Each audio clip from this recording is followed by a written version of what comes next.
Hallelujah. सभी को जय मसीह की। मैं अमरीक जॉय आज एक बार फिर प्रभु पिता का धन्यवाद करता हूँ कि प्रभु पिता ने समय दिया कि परमेश्वर के वचन आपके साथ बांट सकूँ। मेरा YouTube channel Hindi Punjabi Bible study Amrik Singh, इस चैनल के ऊपर मैं आपका स्वागत करता हूँ। अगर अभी तक आपने मेरे इस चैनल को सब्सक्राइब नहीं किया तो आप जल्दी से जल्दी मेरे इस चैनल को सब्सक्राइब कर लें, साथ में जो बेल आइकन है उसको टच कर लें ताकि आने वाले हर वीडियो का नोटिफिकेशन, उसकी जानकारी आपको तुरंत मिलने पाए और आप मेरे साथ इस वीडियो के अंत तक बने रहें। अगर आपका कोई सवाल है तो मेरा कॉन्टैक्ट नंबर बीच में दिया गया है, आप मुझे व्हाट्सअप कर सकते हो, मुझे कॉल कर सकते हो। तो आज मैं जो आपसे बात करने वाला हूँ, इस बात को बहुत ध्यान से सुनना।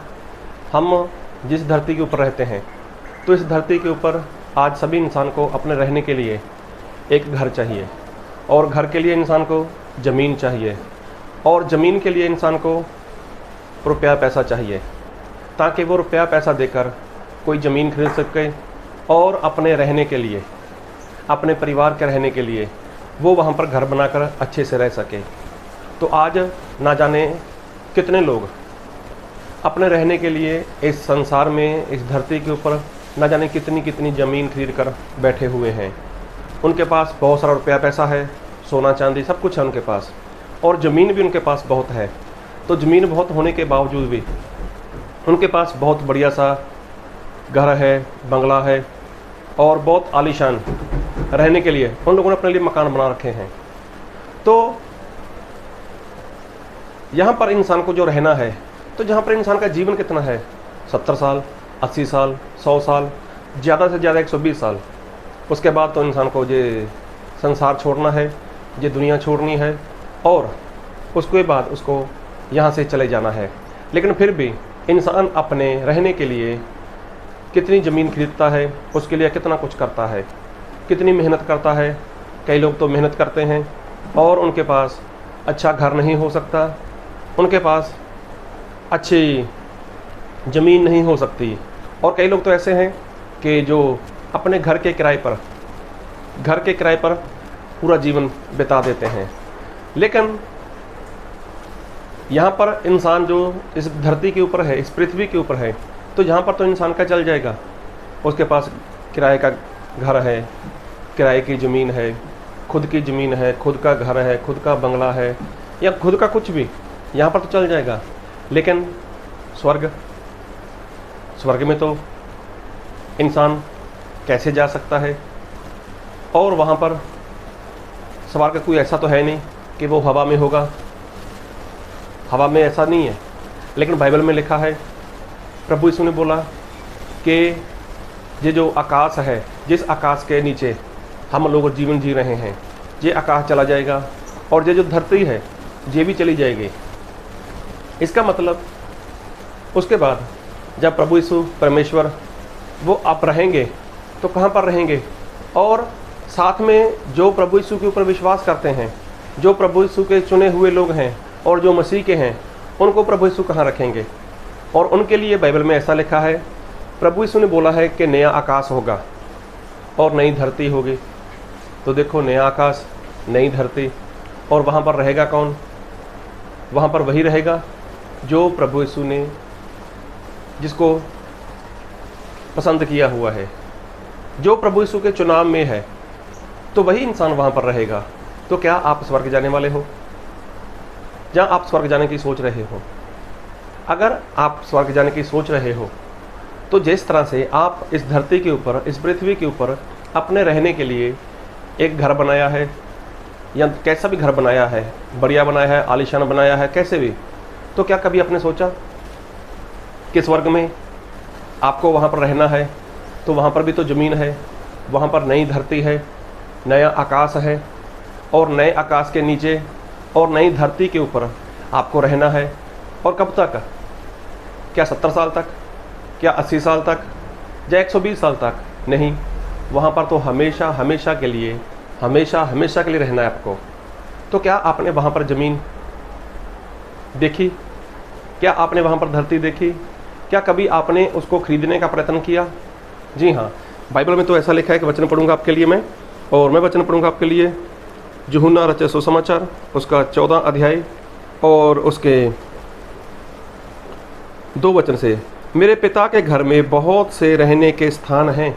देखो, प्रभु यीशु ने बोला है मेरे पिता के घर में रहने के बहुत से स्थान हैं, मतलब बहुत सी जगह है वहाँ पर, बहुत सी ज़मीन है वहाँ पर। फिर लिखा है, यदि ना होते तो मैं तुमसे कह देता। देखो, प्रभु यीशु ऐसा बोलते हैं कि यदि वहाँ पर स्थान ना होता, वहाँ पर ज़मीन ना होती, वहाँ पर जगह ना होती, तो मैं तुम लोगों को कह देता, क्योंकि मैं तुम्हारे लिए जगह तैयार करने जाता हूँ। मतलब वहाँ पर ज़मीन है, वहाँ पर जगह है, तो वहाँ पर ज़मीन है, जगह है, तो हमें तो वहाँ पर रहना है। वहाँ पर हम मुसाफिर बनकर नहीं रहने वाले, वहाँ पर हम परदेसी बनकर नहीं रहने वाले। इस संसार में हम मुसाफिर हैं, इस संसार में हम परदेसी हैं, लेकिन स्वर्ग में तो हमें हमेशा के लिए रहना है। तो वहाँ पर नया आकाश, नई धरती, और पहला आकाश और पहली धरती तो ये ख़त्म हो जाएंगे, ये जाते रहेंगे। तो क्या नया आकाश के नीचे, नई धरती के ऊपर, क्या आपने ज़मीन खरीदने का कुछ बंदोबस्त किया? क्या आपके मन के अंदर कभी आया कि आप उस ज़मीन को कैसे खरीदोगे? क्या आपने कभी ऐसा चाहा कि मुझे वहाँ पर ज़मीन चाहिए, मुझे वहाँ पर जगह चाहिए, रहने के लिए चाहिए? तो सोचो, अगर आप किसी रीति से वहाँ पर पहुँच भी जाते हो, अगर आपके पास वहाँ पर घर नहीं, आपके पास ज़मीन नहीं, तो क्या आप वहाँ पर रह पाओगे? आज कोई इंसान अगर टूरिस्ट जाता है, घूमने के लिए जाता है, आप किसके परिवार के साथ जाता है, अपनी फैमिली के साथ जाता है, तो उसको रहने के लिए क्या करना पड़ता है? उसको रहने के लिए कोई ना कोई होटल चाहिए, वहाँ पर कमरा चाहिए। तो जिस स्वर्ग में आप जाना चाहते हो, तो उस स्वर्ग में जगह तो है, ज़मीन तो है, लेकिन वहाँ पर क्या आपने ज़मीन को खरीद लिया? और मैं एक बात बोलूँ, अगर ज़मीन है वहाँ पर, जगह है वहाँ पर, नई धरती है, नया आकाश है, तो वहाँ पर कौन सा पैसा चलेगा भाई? हम भारत देश के रहने वाले हैं, हम लोग इंडियन हैं, और क्या इंडिया का पैसा वहाँ पर चलेगा? क्या ऑस्ट्रेलिया का पैसा वहाँ पर चलेगा? अमेरिका का पैसा वहाँ पर चलेगा? और भी जितने देश हैं, सभी देश की अलग अलग से करेंसी है, तो क्या ये सभी करेंसी वहाँ पर चलेगी? नहीं, वहाँ पर तो नहीं चलने वाली। फिर भी हमें वहाँ पर ज़मीन चाहिए, और वो भी रहने के लिए, और हमें तो वहाँ पर हमेशा के लिए रहना है। तो प्रभु यीशु ने बोला है मेरे पिता के घर में बहुत से निवास हैं, मतलब प्रभु यीशु खुद बोलते हैं कि वहाँ पर ज़मीन है। तो फिर आपने कभी उस ज़मीन को लेने का प्रयत्न किया तो कैसे मिलेगी आपको? और एक वचन पढ़ूंगा आपके लिए बाइबल से, और मैं वचन पढ़ूंगा आपके लिए प्रकाशित वाक्य उसका 3 अध्याय और उसके 17 वचन से। तू कहता है कि मैं धनी हूँ और धनवान हो गया हूँ, और मुझे किसी वस्तु की घटी नहीं, और जय नहीं जानता कि तू अभागा और तुच्छ और कंगाल और अंधा और नंगा है। इसलिए मैं तुझे संपत्ति देता हूँ कि आग में ताया हुआ सोना मुझसे मोल ले, कि तू धनी हो जाए, और श्वेत वस्त्र ले ले के पहनकर तुझे अपने नंगेपन की लज्जा ना हो, और अपनी आँखों में लगाने के लिए सुरमा ले कि तू देखने लगे। अभी देखो, प्रभु यीशु ने तो बोल दिया कि तू अगर इस पृथ्वी पर रहता है, तो इस पृथ्वी पर तू कहता है मैं धनी हूँ, मैं धनवान हूँ, मुझे किसी बात की कमी नहीं, घटी नहीं, लेकिन प्रभु यीशु बोलते तू अभागा है, तू तो अभागा है, और तू क्या है? तू तुच्छ है, तू कंगाल है, तू अंधा भी है, और तू नंगा भी है। तो प्रभु यीशु बोलते हैं तू मुझसे मोल ले ले। तो मोल ले ले मतलब, तो अगर हमारा पैसा इस धरती के ऊपर जितने भी देश हैं, सभी देश का पैसा स्वर्ग में नहीं चलने वाला, तो फिर इंसान को मोल लेने के लिए क्या देना होगा? सोना चांदी आपका नहीं चलने वाला, रुपया पैसा करेंसी जिस देश के आप रहने वाले हो, उस देश की करेंसी स्वर्ग में नहीं चलने वाली। तो फिर प्रभु यीशु ने बोला कि तू मोल ले ले। तो मोल ले ले, तो इसका मतलब कुछ तो देना होगा आपको। अगर मोल लेना है मतलब ख़रीदना है, तो ख़रीदने के लिए क्या आपका सोना, क्या आपकी चांदी, क्या आपके कपड़े, क्या आपकी गाड़ी, क्या आपका रुपया पैसा वहाँ पर काम लगेगा? अरे किसी भी काम नहीं लगने वाला वो। तो फिर करना क्या है? जगह तो चाहिए रहने के लिए वहाँ पर, और थोड़ी नहीं काफ़ी जगह चाहिए। तो फिर क्या करना पड़ेगा उसके लिए? तो उसके लिए कुछ मत करो, बस एक छोटा सा काम है वो करो। पैसा, सोना चांदी ये किसी काम का नहीं है परमेश्वर के लिए। प्रभु यीशु ने बोला तू धनवान है ना, लेकिन तू नंगा है, तू कंगाल है, तू अभागा है, तू अंधा है, तू किसी भी काम का नहीं है। ये सब कुछ तेरा जितना कुछ भी है किसी काम का नहीं है। लेकिन मैं तुमसे कहता हूँ, बाइबल से एक वचन पढ़ूंगा, रोमियो उसका 12 अध्याय, और मैं पढ़ूंगा उसके 1 वचन से।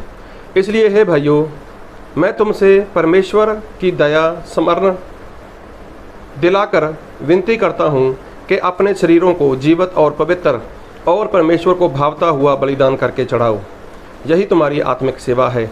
तो देखो यहाँ पर परमेश्वर का जन, संत पौलुस ऐसा बोलता है कि अपने शरीरों को जीवित और पवित्र और परमेश्वर को भावता हुआ बलिदान कर कर चढ़ाओ, यही तुम्हारी आत्मिक सेवा है। क्या है? यही आत्मिक सेवा है। तो करना क्या है? जो आपका शरीर, जो मेरा शरीर है, इसको जीवित, परमेश्वर को पसंद आए और पवित्र कर कर, और दूसरी बात कि परमेश्वर को पसंद आए, पवित्र कर कर, अपने शरीर को जीवित कर कर क्या करना है? परमेश्वर को बलिदान देना है। परमेश्वर को बलिदान देना है। तो जब ये काम आप करते हो, या दुनिया का कोई भी इंसान ऐसा काम करता है, अपने शरीर को जीवित रखता है। जीवित कैसे होता है मालूम आप लोगों को? बाइबल में लिखा है कि जब आदम ने पाप किया था तो परमेश्वर का पवित्र आत्मा उसको छोड़कर चला गया, और परमेश्वर ने ऐसा बोला था जिस दिन तू फल खाएगा उस दिन तू मर जाएगा। और जिस दिन आदम और हवा ने फल खाया था, परमेश्वर ने क्या बोला था? तू मिट्टी है। तो जब परमेश्वर ने इसके अंदर अपना आत्मा रखा था, तब परमेश्वर ने इसको मिट्टी नहीं बोला था। लेकिन जिस वक्त उसने पाप किया, पाप की वजह से अंदर से पवित्र आत्मा चले गए, तब प्रभु यीशु ने, परमेश्वर ने बोला तू मिट्टी है, मतलब तू मर चुका है। तो जिस इंसान के अंदर पाप है वो कभी जीवित नहीं।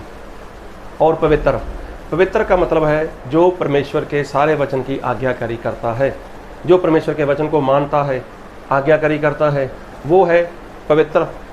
वो पवित्रता में चलता है। और जो परमेश्वर को पसंद आए, परमेश्वर को पसंद है, जैसा जीवन परमेश्वर चाहते हैं इंसान वैसा ही जीवन जिए, तो ये क्या है? इंसान की ओर से दिया गया एक बलिदान है। तो बस यही बलिदान हर एक इंसान को देना है। आप सोना चांदी रुपया पैसा परमेश्वर को मत दो, लेकिन ये बलिदान अगर आप परमेश्वर को देते हो ना, फिर पढ़ूंगा एक बार वचन। इसलिए हे भाइयों, मैं तुमसे परमेश्वर की दया स्मरण दिलाकर विनती करता हूँ कि अपने शरीरों को जीवित और पवित्र और परमेश्वर को भावता हुआ बलिदान करके चढ़ाओ, यही तुम्हारी आत्मिक सेवा है। और यही तुम्हारी आत्मिक सेवा है। तो जो इंसान, वो कोई भी हो सकता है, कहीं का भी रहने वाला हो सकता है, किसी भी भाषा का बोलने वाला हो सकता है, किसी भी देश का, कैसा भी हो सकता है, अगर जो इंसान ये काम करता है तो वो क्या करता है? अपने परमेश्वर को प्रसन्न करने के लिए ये बलिदान देता है। और जो इंसान ये बलिदान देता है तो वो स्वर्ग में जाएगा। और ऐसा ही इंसान जो बलिदान देता है वो मतलब कीमत अदा करता है, किसकी? जो स्वर्ग में जगह है। तो परमेश्वर के दास लोग देखो, पौलुस ने अपने शरीर का क्या किया? इनकार कर दिया, शरीर की इच्छा का इनकार कर दिया। पतरस ने, और भी कितने सारे लोग थे जिन लोगों ने अपने शरीर की इच्छा का इनकार किया। तो उन लोगों ने क्या किया? अपने शरीर को जीवित, पवित्र और परमेश्वर को पसंद आए ऐसा बलिदान कर कर परमेश्वर को चढ़ा दिया। तो आज वो लोग कहाँ पर हैं? वो स्वर्ग में हैं, वो परमेश्वर के साथ हैं। तो बस हमें भी उसी स्वर्ग में जाना है जहाँ पर बहुत सी जगह है, बहुत से निवास हैं। तो इंसान वही जा सकता है वहाँ पर जो यहाँ पर रहते हुए, जिंदा रहते हुए परमेश्वर को उसकी कीमत अदा करेगा।